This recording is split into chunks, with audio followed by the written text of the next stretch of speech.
বুঝতে হবে এবং এমন ভাবে বুঝতে হবে যা 6 সেমিস্টার অবধি ভুললে হবে না, ঠিক আছে? বুঝতে পারলাম? 6 সেমিস্টার অবধি, তারপরে মাস্টার্স অবধি এই উদারবাদকে তোমাদের ঘষরাতে হবে, ঠিক আছে? আমি এমন ভাবেই তৈরি করানোর চেষ্টা করছি যে উদারবাদ 6 সেমিস্টার কেন, জিন্দেগিবাদ তোমরা ভুলবে না। উদারবাদকে বইতে আমি পরে ঢুকবো, আগে আমি 10 মিনিট বোঝাবো যে উদারবাদ কি। তার কারণ উদারবাদ যদি না বোঝো, এরপরে সোশ্যাল ওয়েলফেয়ারও বুঝবে না, কিচ্ছু বুঝবে না, নারীবাদ বুঝবে না, কারণ ওখানে উদারনৈতিক নারীবাদ আছে, বুঝতে পারছি। তারপরে রামমোহনের উদারবাদ পড়বে, তো তুমি যদি উদারবাদী না জানো তাহলে রামমোহন পড়বে করতে, রামমোহনের উদারবাদ পড়বে করতে, বুঝতে পারছি। প্রথম কথা, আমরা উদারবাদের মূল কথা কি? উদারবাদের মূল কথা হচ্ছে স্বাধীনতা। উদারবাদের মূল কথা কি? স্বাধীনতা। উদারবাদ কি চায়? লিবার্টি চায়, লিবার্টি দিতে চায়। বলছে, রবীন্দ্রনাথের গান শুনেছো তো, আমরা সবাই রাজা আমাদেরই রাজার রাজত্বে? এটা হচ্ছে রবীন্দ্রনাথের উদারনৈতিক গান। বলছে আমার জীবনকে আমি রুল করব, আমার জীবনকে রাষ্ট্র কন্ট্রোল করবে না, আমার জীবনকে ধর্ম কন্ট্রোল করবে না, আমার জীবনকে আমার সমাজ কন্ট্রোল করবে না। এক কথায় মাই লাইফ মাই রুল, তাই তো? এক কথায় মাই লাইফ মাই রুল। আচ্ছা, এই তত্ত্বটা খুব ভালো তত্ত্ব তো, কি অসুবিধা আছে এই তত্ত্বের মধ্যে? কোনো অসুবিধা নেই। তাহলে উদারবাদের আমি এই তত্ত্ব নিয়ে একাধিকবার আলোচনা করেছি বিভিন্ন পরিপ্রেক্ষিতে, কিন্তু তার কন্টেন্টগুলো আলাদা। সারা জীবন মাথায় রাখবে, উদারবাদের বিপরীত তাই হলো সমাজবাদ। উদারবাদের বিপরীত কি? সমাজবাদ। সমাজ বলছে, সমাজবাদের মূল কথা হলো রাষ্ট্র ব্যক্তিকে নিয়ন্ত্রণ করবে। উদারবাদ বলছে ব্যক্তি রাষ্ট্রকে নিয়ন্ত্রণ করবে, ঠিক আছে? সমাজবাদ মানে socialism. Socialism says state control the man to man, আর লিবারালিজম বলছে ম্যান কন্ট্রোল দ্য স্টেট। অর্থাৎ দুটো ভিত্তি আলাদা, এই কথাটা ভুললে চলবে না। ব্যক্তি যদি রাষ্ট্রকে কন্ট্রোল করে, দ্যাট ইজ লিবারালিজম। রাষ্ট্র যদি ব্যক্তিকে কন্ট্রোল করে, দ্যাট ইজ দ্য সোশ্যালিজম। আমি একটু সমাজবাদ থেকে দূরে সরাবো, কিন্তু মাঝে মধ্যে সমাজবাদকে আমাকে টানতে হবে। তাই উদারবাদ কি? উদারবাদ বলছে ব্যক্তি স্বাধীনতার কথা। উদারবাদ বলছে তোমার জীবন তুমি ঠিক করবে, রাষ্ট্র ধর্ম এখানে কোনো তোমাকে আঘাত দেবে না, ঠিক আছে? আসলে এই কথার মধ্যে খুব ভালো ভালো কথা বেরোচ্ছে। আমার জীবন, সত্যি কথা তো, এ তো স্বাধীনতার কথা বলেছে। প্রবলেমটা কোথায়? গো টু মিডল ইস্ট, বেশি দূর যাওয়ার দরকার নেই, একটু আরব, সুদান, ইসরায়েল, এসব দেশগুলোর নাম শুনেছো তো? হ্যাঁ, ওখানকার নারীরা কেউ এখানে ব্যক্তিগতভাবে আঘাত পাবে না। হ্যাঁ, সবটা এডুকেশনাল পারপাস, ঠিক আছে? ওকে, আমার নিজের কোনো ধর্ম নেই, জাতীয় নেই, কিচ্ছু নেই। একটু যাও একটু মিডল ইস্টার্ন কান্ট্রিতে, সেখানে মেয়েদের শুধু চোখটা দেখা যায়, বাকি মা থেকে পা পর্যন্ত ঢাকা থাকে, থাকে তো? মেয়েদের গোটা শরীরটা একটা বাজার, এক মার্কেট হ্যাঁ, পুরা বডি, জানো তো? জানো না? চুলে ক্লিপ মেরেছ কি এটা? বাজার তো। কানে দুল লাগিয়েছ, বাজার তো। ক্রিম মেখেছো না, মুখটা কি? বাজার তো। এটা কি? বাজার তো। চোখের ভিতরটাও ছাড়িনি, কন্ট্যাক্ট লেন্স লেগেছে, কি বাজাতো? গলা বাজাতো, হাত বাজাতো, নেল বাজাতো, হ্যাঁ লিপস্টিক বাজাতো। মেয়েরা যদি পুরোটা যদি নিজেকে যদি ঢেকে রাখে, মাল্টি ন্যাশনাল কোম্পানি সুগার লায়রা বিক্রি হবে কোনদিন? কোনদিন বিক্রি হবে? समझ रहे हो? जींस एक कंपनी का नाम है, তাই তো? জিন্স একটা কোম্পানির নাম। তাহলে তাদের তো মাল বিক্রি হবে না। আচ্ছা কথাটা এবার এরকম ভাবে ভাবো তো, উদারনীতিবাদ সেখানকার মেয়েদেরকে বোঝাচ্ছে যে তুমি তোমার নিজের সংস্কৃতি ভুলে যাও, লিপস্টিক পরো, লিপস্টিক পরে যদি মানুষকেই না দেখাতে পারলে তাহলে আর সুগারের লিপস্টিক বিক্রি হবে কোথা দিয়ে? ওই জন্য তোমাকে বলছে যে ভাই সমাজের ট্যাবু ভুলে যাও, রাষ্ট্রের নির্দেশিকা ভুলে যাও, তোমার লাইফ তুমি রুল করো। তাহলে উদারনীতিবাদ আসলে যে ব্যক্তি স্বাধীনতার কথা বলছে, সেই ব্যক্তি স্বাধীনতার কথার আড়ালে আসলে রয়েছে আন্তর্জাতিক বাণিজ্য, বিশ্ব বাজার ব্যবস্থা, যাকে আমরা বলি গ্লোবালাইজেশন। বুঝতে পারছি? উদারবাদ আসলে ছুঁচ হয়ে ঢুকে ফাল হয়ে বেরোতে পারে। উদারবাদ আসলে ঢুকেছে তো মিষ্টি কথার মধ্যে দিয়ে, তারপরে নিম পাতা মিশিয়ে দিয়ে চলে গেছে। উদারবাদ সালা যেখানে যেখানে ঢুকেছে সেখানে সেখানে উদারবাদ নিজের সংস্কৃতিকে গুলিয়ে দিয়ে চলে গেছে। আমরা হাজারবার জাস্ট বোঝাবার জন্য আমি এখন নতুন নতুন এক্সাম্পল বের করেছি। আগে বলতাম যে মেয়েরা সব থেকে বেশি কবে ছবি তোলে? শাড়ি পরলে। তো তুলবেই, মেয়েরা তুলবেই ছবি, গ্যারেন্টি, নইলে ওর ক্যামেরা খারাপ হয়ে যাবে। ঠিক আছে, 100% তুলবে। আসলে উল্টোটা হওয়া উচিত ছিল। একটা মেয়ে তার শাড়িটা তো তার ট্র্যাডিশনাল ওয়্যার, তাই না? তার মধ্যে এক্সক্লুসিভ নেই, বরঞ্চ সে যখন ওয়েস্টার্ন পোশাক পরবে সে তখন তো ছবি তুলবে। তখন ওর ব্যাপারটা হয়ে গেছে, নারীরা যেদিন ওই টপ আর হট প্যান্ট পরে সেটা তাদের কাছে হয়ে গেছে ক্যাজুয়াল, আর শাড়ি পরলে সেটা হয়ে গেছে এক্সক্লুসিভ। এই ভাবনাটার জন্য দায়ী হচ্ছে বিশ্বায়ন। আমরা আসলে এরকম ভাবে কখনো ভাবিনি। বুঝতে পারছো? তাহলে বিশ্বায়ন ঢুকেছে হচ্ছে আসলে গ্লোবালাইজেশনের মধ্যে দিয়ে। বিশ্বায়ন আসবার মধ্যে দিয়ে কি শুধু পোশাকের পরিবর্তন হয়েছে? না ভাই, আমি যখন স্কুলে পড়তাম বার্গার কি খাবারের নাম শুনিনি। আমি যখন স্কুলে পড়তাম ট্যাটু কি নাম শুনিনি। তার পরবর্তীকালে এসছে, কে নিয়ে এসছে? বিশ্বায়ন ওয়েলকাম করেছে। আরো অনেক কিছু আছে, আরো অনেক কিছু আছে। তাহলে আমি বলছি যে বিশ্বায়ন বলছে রাষ্ট্রের কথা শুনো না, বিশ্বায়ন বলছে ধর্মের ফোবিয়া মেনো না, your life your rule.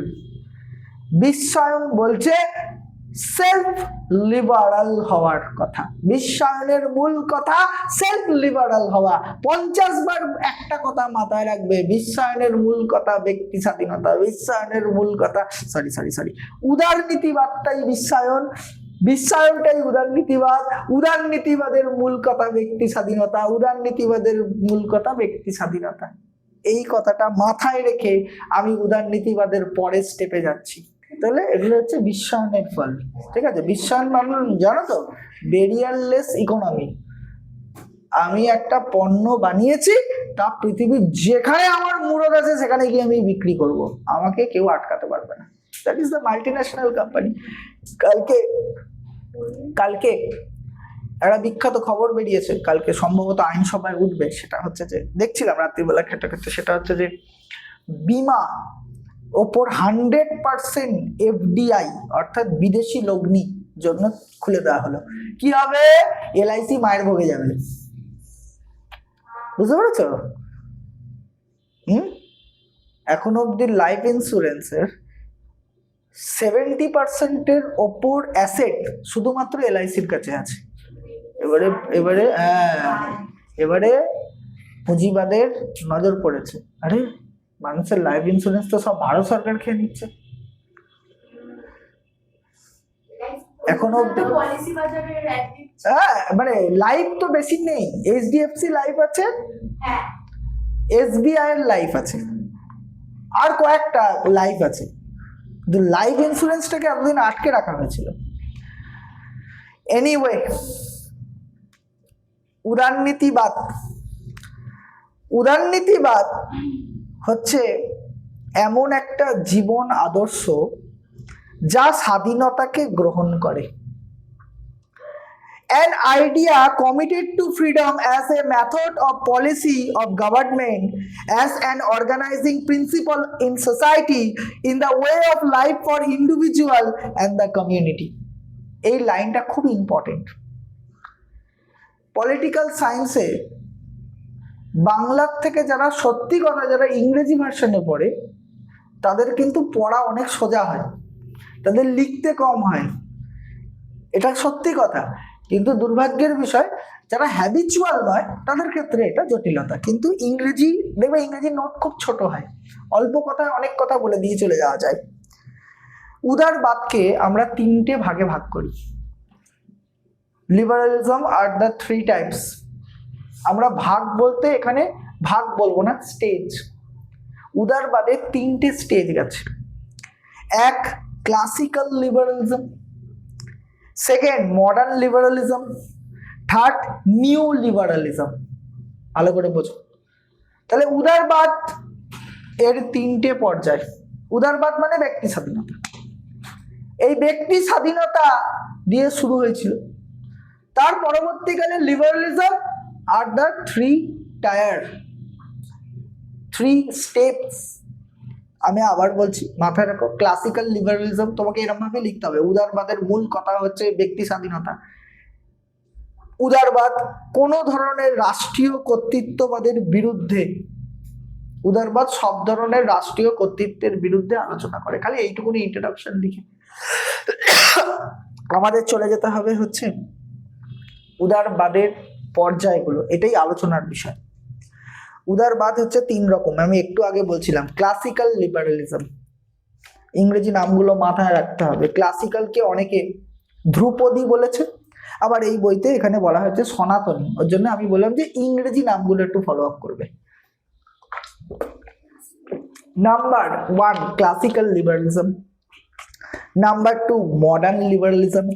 And number three, the new liberalism.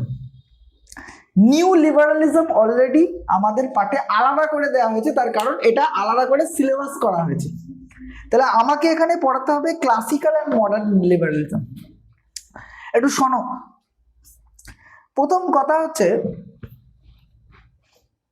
Basics ডিফারেন্সটা কোথায় ক্লাসিক্স অ্যান্ড মডার্ন।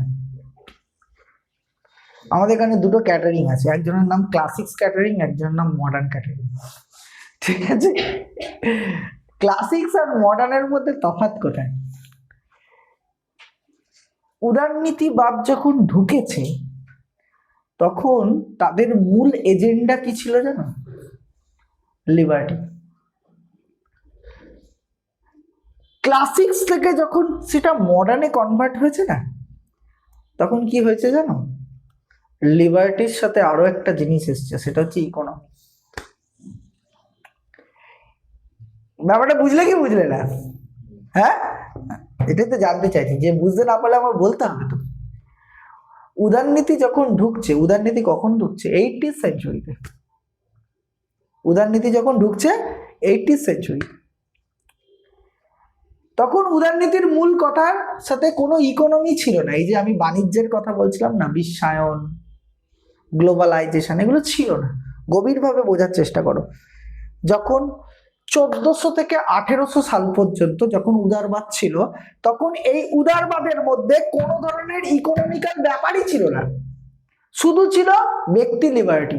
রাষ্ট্র যেন ব্যক্তিকে শাসন না করে, ব্যক্তি রাষ্ট্রকে শাসন করবে। ব্যক্তির ইচ্ছায় রাষ্ট্র চলবে, রাষ্ট্রের ইচ্ছায় ব্যক্তি চলবে না। বুঝতে পারছি?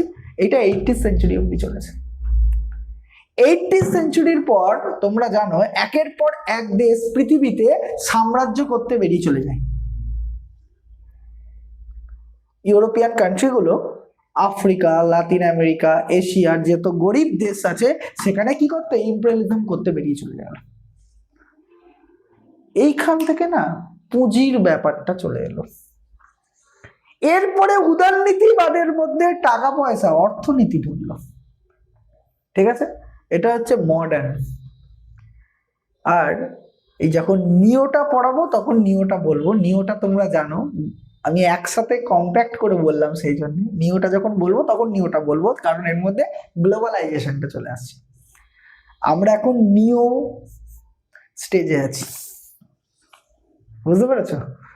তাহলে ক্লাসিক্স ছিল হচ্ছে যে সময় আমরা বলতে পারি কয়েকজন বিখ্যাত রাজনীতিবিদ যেমন জন স্টুয়ার্ট মিল, যে সময় ছিল হচ্ছে বোঁদা, যে সময় ছিল হচ্ছে হবহাউস, তারা লিবারালিজমের John Locke, Adam Smith, Jeremy Bentham, Spencer, T. H.. Green, এরা উদারনীতিবাদ নিয়ে প্রমোট করেছিল।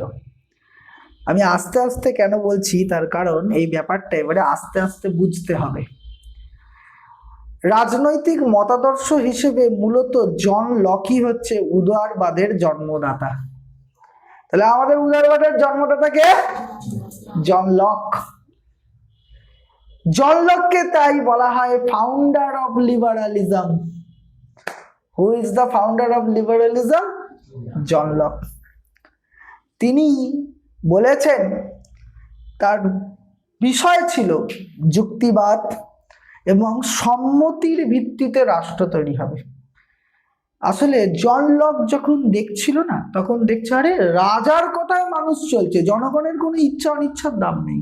ভালো করে বলছে, জন লক যে পিরিয়ডে ছিল সেই পিরিয়ডে কি দেখছে, রাজার কথায় প্রজা চলছে, প্রজার কথায় রাজা চলছে না, তাহলে জনগণের কোনো উইশের কোনো দাম নেই।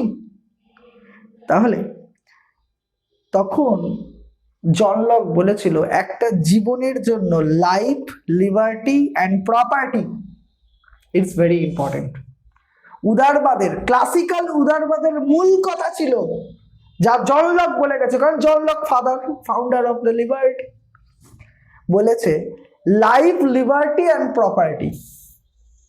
ক্লাসিক্যাল লিবারালিজমের মূল কথা লাইফ, লিবার্টি অ্যান্ড প্রপার্টি। তিনি বলছে ব্যক্তির প্রাকৃতিক অধিকার, লাইফ, লিবার্টি অ্যান্ড প্রপার্টি, এই তিনটে হচ্ছে প্রাকৃতিক অধিকার। আমি যেমন নিঃশ্বাস নেওয়া আমার প্রাকৃতিক অধিকার, খাদ্য গ্রহণ করা আমার প্রাকৃতিক অধিকার, কারোর থেকে পারমিশন নিতে হয় নাকি? কাউকে নিতে হয় না। আমি অক্সিজেন, আমি জল খাচ্ছি, আমি হাঁটছি, চলছি, আমার দেশে মাধ্যাকর্ষণ শক্তি আছে। বলছে গৌরবময় বিপ্লবের সময় তিনি রাজতন্ত্রের নিয়ন্ত্রিত এবং সীমিত রাজনৈতিক ক্ষমতা ও ব্যক্তি মানুষের স্বাতন্ত্র্য ও স্বাধীনতা রক্ষার জন্য লকের চিন্তা উদারনীতিবাদের স্থান পেয়েছিল। ভালো করে বোঝো, লক যখন উদারবাদ তৈরি করছেন তখন তার প্ল্যাটফর্মটা কিরকম ছিল, তার অবস্থাটা কেমন ছিল। সে তখন কি দেখছে, সেখানে ব্যক্তির কোনো অধিকার নেই, জনগণের ক্ষমতা অত্যন্ত সীমিত, লিমিটেড, পাবলিকের কোনো পাওয়ারই নেই, যা করছে রাজা করছে। তখন বলেছিল, এই যে আমি বারে বারে ডায়লগটা দিই না, মাই লাইফ মাই রুল, এই কথার অর্থ হচ্ছে জনগণের সীমিত ক্ষমতা, আমাকে রুল করতেই দেয়া হয় না। তখন জন লক উদারবাদ তৈরি করেছিল। ঠিক আছে।